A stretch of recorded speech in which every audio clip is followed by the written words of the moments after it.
يا لا لا لا يا لا لا لا يا لا لا يا لا لا يا لا لا لا.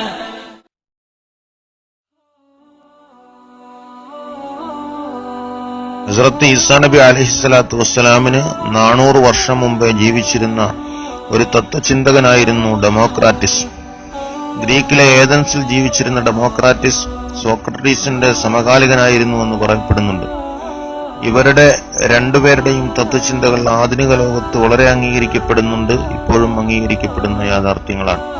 ഡെമോക്രാറ്റിസത്തിന്റെ theory of ആറ്റോമിസം എന്ന ആറ്റത്തെക്കുറിച്ചുള്ള സിദ്ധാന്തം കുറച്ചു കാലത്തിന് മുമ്പ് വരെ സത്യമായി കരുതപ്പെട്ടിരുന്നു.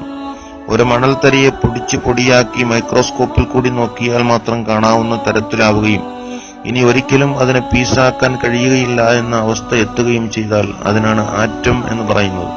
ഈ ആറ്റത്തെക്കാൾ ചെറിയ ഒരു വസ്തു ലോകത്തില്ല എന്നും ആറ്റത്തെ ഒരിക്കലും പീസാക്കാൻ പൊടിയാക്കുവാൻ കഴിയില്ല എന്നുമുള്ള സിദ്ധാന്തമാണ് ഡെമോക്രാറ്റിസിന്റെ തിയറി ഓഫ് ആറ്റോമിസം. ആറ്റം എന്ന് പറയുന്നത് വെള്ളത്തിലുമുണ്ട്, അതുപോലെ വായുവിലുമുണ്ട്, അതുപോലെ ഖരത്തിലുമുണ്ട്. പക്ഷെ അതിന്റെയൊക്കെ ഏറ്റവും ചെറിയ കണികയാണ് ആറ്റം എന്ന് മനസ്സിലാക്കുക.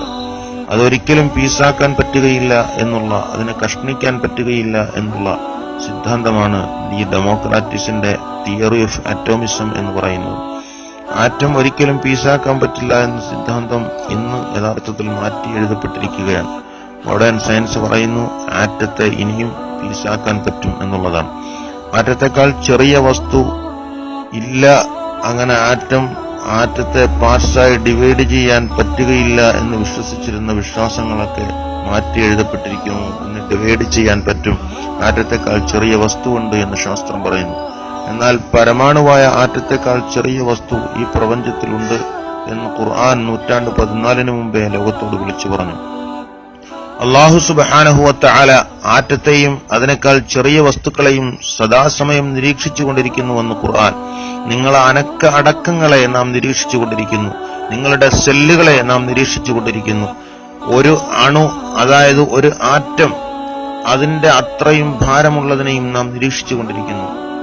ആറ്റത്തെക്കാൾ ചെറിയ വസ്തുക്കളെയും നാം നിരീക്ഷിച്ചുകൊണ്ടിരിക്കുന്നു. സൂറത്തുൽ സബ 30-ാമത്തെ ആയത്ത്. أعوذ بالله من الشيطان الرجيم بسم الله الرحمن الرحيم لا يعزب عنه مثقال ذرة في السماوات ولا في الأرض ولا أصغر من ذلك ولا أكبر إلا في كتاب مبين.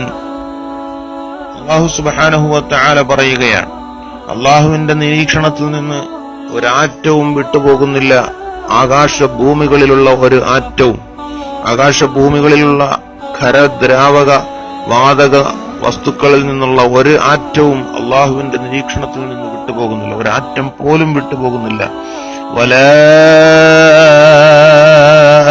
അസ്ഗറു മിൻ ദാലിക്, അതിനേക്കാൾ ചെറിയ ഒരു വസ്തു പോലും, ആറ്റത്തെക്കാൾ ചെറിയ ഒരു വസ്തു. ദർറത്ത് എന്ന് പറഞ്ഞാൽ ആറ്റം എന്നാണ് ഇംഗ്ലീഷിൽ അതിന്റെ അർത്ഥം. പരിശുദ്ധ ഖുർആൻ പറയുകയാണ്, ആറ്റത്തെക്കാൾ ചെറിയ ഒരു വസ്തു പോലും അല്ലാഹുവിന്റെ നിരീക്ഷണത്തിൽ നിന്ന് വിട്ടുപോകുന്നില്ല. 1400 മുമ്പേ ആറ്റത്തെക്കാൾ ചെറിയ വസ്തുവുണ്ടെന്ന് ലോകത്തിനോട് പഠിപ്പിച്ചു മുഹമ്മദുർ റസൂലുള്ളാഹി സ്വല്ലല്ലാഹു അലൈഹി വസല്ലം. ആ കാലഘട്ടത്തിലും ആ കാലഘട്ടത്തിന് ശേഷവും ഈ അടുത്ത കാലഘട്ടം വരെ ആറ്റത്തെ ഡിവൈഡ് ചെയ്യാൻ പറ്റില്ല എന്ന് ശാസ്ത്രം പറഞ്ഞു. ആറ്റത്തെക്കാൾ ചെറിയ വസ്തു ഇല്ല എന്ന് ശാസ്ത്രം പറഞ്ഞു. പക്ഷേ അനിഷേധ്യമായ നിലയിൽ ഖുർആൻ പറഞ്ഞു ആറ്റത്തെക്കാൾ ചെറിയ വസ്തുവുണ്ടെന്ന്. റസൂലുള്ളാഹി സ്വല്ലല്ലാഹു അലൈഹി വസല്ലമ തങ്ങൾ അവിടുത്തെ ഗ്രാമീണരായ സഹാബത്തിന് ഓതിക്കൊടുത്ത ആയത്ത് ഇന്നും ലോകത്തെ അത്ഭുതപ്പെടുത്തിക്കൊണ്ടിരിക്കുന്നു.